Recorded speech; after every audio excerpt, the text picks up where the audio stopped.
I'm Eric Novak, and coming up on this next review, I'm going to take a look at the all-new second generation 2018 Chevrolet Traverse.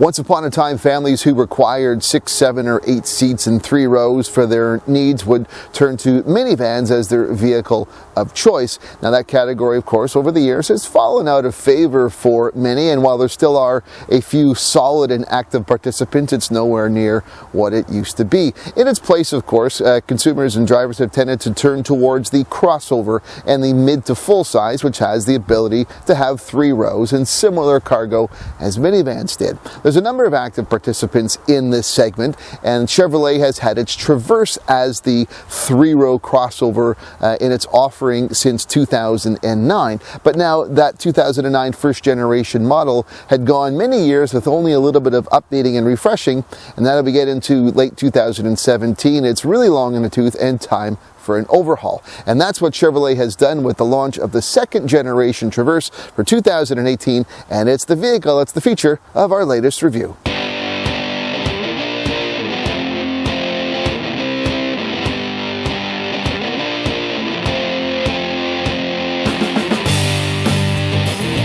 With the second generation Traverse, GM brings a new design theme that they've carried over from the overhauls of their Chevy Tahoe, GMC Yukon, and Cadillac Escalade. The end result is a look that's more purposeful and stylish, but one that matches its significant dimensions. The Traverse is the longest and roomiest vehicle in its class, with an overall length of 204.3 inches and a wheelbase of just under 121 inches.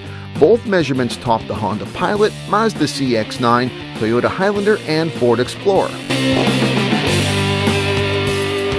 With the standard power liftgate, the Traverse offers a surprising amount of cargo room, even with all 3 rows in use, offering 23 cubic feet.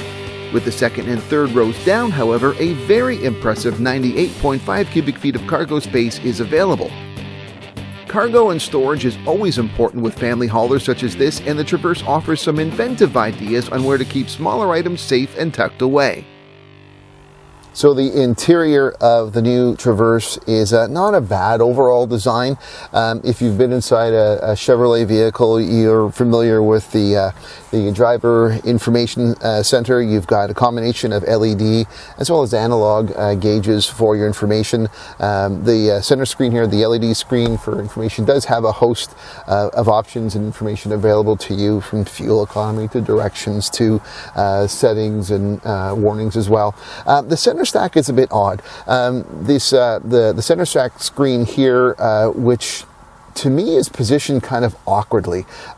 It's not only is it vertical, which sometimes you want to have a bit of a camber or an angle to it, it's also pushed out a bit, which is I'm not quite used to. It almost seems like the sight line is a bit awkward for me if I'm driving to take a look at things. In the past, it's been like even on, say, something like the Bolt, one of the newer vehicles in GM's lineup, it's pushed further back and on a bit of an angle that way. I mean, I'm used to seeing driver-centric cockpits where the infotainment system is even angled slightly in, but this protrudes out and vertical, and I just find the sight lines a little bit difficult. There's good information, of course, on the center screen available, the infotainment system. It's not too hard to navigate. Your climate, your HVAC system for heating and air conditioning, it's tactile, it's button based, which is something that is good. I hate climate systems that you have to go through touches to get your temperatures and even your seat warmers and stuff like that.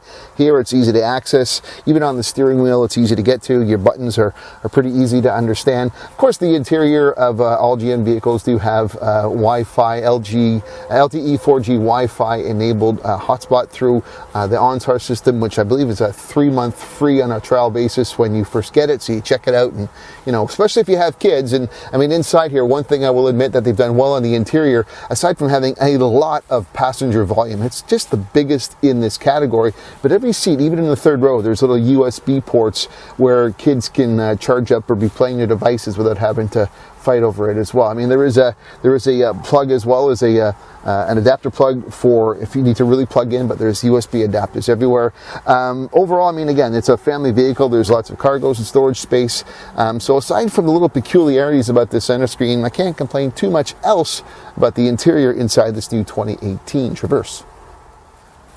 Accessing the third row is pretty easy here. You just got one little button, pushes across, move through the seatbelt, you come through, push back, and the second row seats are adjustable, sliding forward and back. You can, of course, walk through the center part if you just have the 7-seat configuration, but overall pretty easy.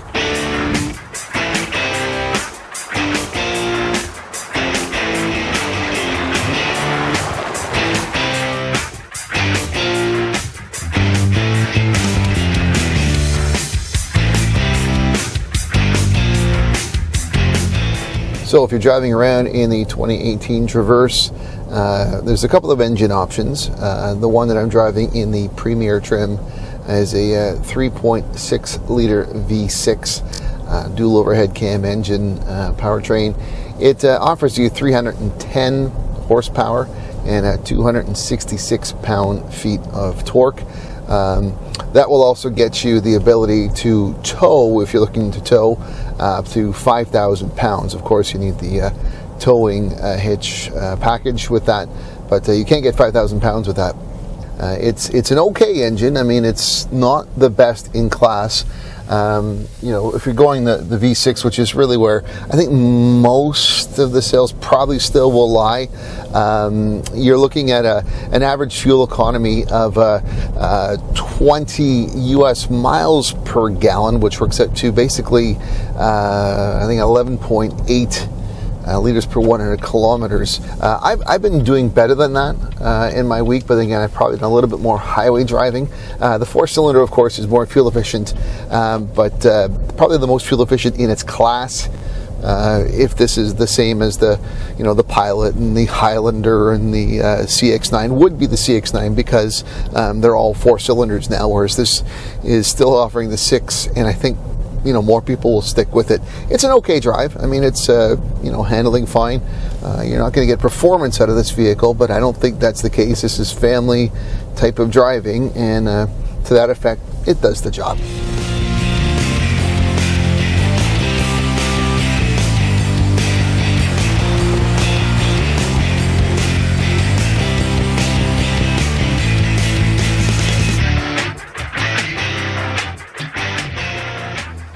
After going almost a full decade without any real substantive changes, I think it's safe to say that the Chevrolet Traverse was really overdue for a complete redesign and overhaul. I also think it's fair to say that with the launch of the second generation Traverse for 2018, General Motors has done a pretty decent job at doing just that.